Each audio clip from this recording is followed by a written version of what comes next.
తెలుగు రాష్ట్రాల్లో మరో రాజకీయ పార్టీ ప్రకటనకు ముహూర్తం ఖరారైంది.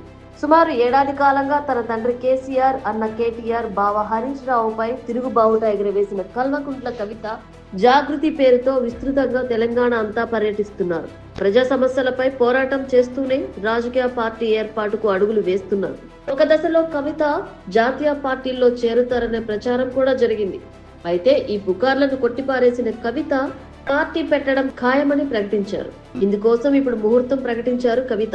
శ్రీరామనవమి పండుగ సందర్భంగా మీడియా ముందుకు వచ్చిన కవిత కొత్త పార్టీ ప్రకటన ముహూర్తం ఖరారు చేశారు. వేదిక కూడా ప్రకటించారు. తెలంగాణ రాజకీయాల్లో కొత్త శకం ఆరంభం అవుతోంది. 2001లో తెలంగాణ రాష్ట్ర సమితి పేరుతో ఉద్యమ పార్టీని మాజీ ముఖ్యమంత్రి కేసీఆర్ ప్రారంభించారు. ఆ పార్టీకి అనుకూలంగా తెలంగాణ సాంప్రదాయాలను ప్రజల్లోకి తీసుకెళ్లేందుకు జాగృతి పేరుతో ఓ సంస్థ ఏర్పాటు చేశారు. తెలంగాణ జాగృతి సంస్థ ఆధ్వర్యంలో తెలంగాణ ప్రత్యేక రాష్ట్ర సాధన కోసం అనేక ఉద్యమాలు నిర్వహించారు. నాటి కాంగ్రెస్ ప్రభుత్వానికి వ్యతిరేకంగా బతుకమ్మ పండుగను నిర్వహించారు. తెలంగాణ రాష్ట్ర ప్రకటన అనంతరం టీఆర్ఎస్ తరపున 2014లో నిజామాబాద్ ఎంపీగా పోటీ చేసి విజయం సాధించారు.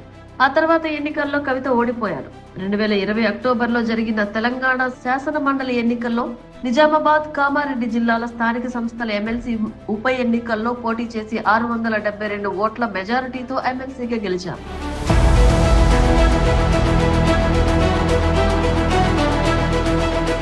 ఢిల్లీ లిక్కర్ స్కామ్ కేసులో అరెస్టు, విడుదల తర్వాత కవిత బీఆర్ఎస్ నుంచి బయటకు వచ్చారు. తన వెనుక బావ హరీష్ రావు కుట్రలు చేస్తున్నారని, అందుకు తన అన్న కేటీఆర్ కూడా కారణమని ఆరోపించారు. అందుకే బీఆర్ఎస్ ఎమ్మెల్సీ సభ్యత్వానికి కవిత రాజీనామా చేశారు. జాగృతిని బలోపేతం చేశారు. సొంత కేడర్ను పెంచుకున్నారు. జాగృతి జనం బాట అనే కార్యక్రమం ద్వారా 2025 అక్టోబర్ 25 నుండి 2026 ఫిబ్రవరి 13 వరకు రాష్ట్ర వ్యాప్తంగా పర్యటిస్తూ మేధావులు, విద్యావేత్తలు, వివిధ కుల సంఘాలతో సమావేశమై సామాజిక తెలంగాణ సాధన దిశగా ముందుకు సాగేందుకు కార్యక్రమాన్ని నిర్వహించారు.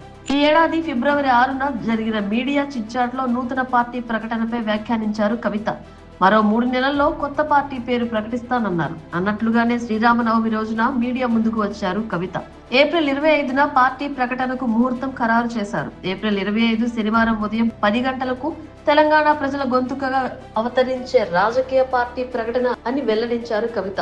మేడ్చల్ సమీపంలోని మునీరాబాద్ వద్ద అద్వయ కన్వెన్షన్ లో భారీ బహిరంగ సభ ఏర్పాటు చేస్తామని, ఆ సభకు జాగృతి కార్యకర్తలు 30,000 మంది వరకు హాజరవుతారని కవిత ప్రకటించారు.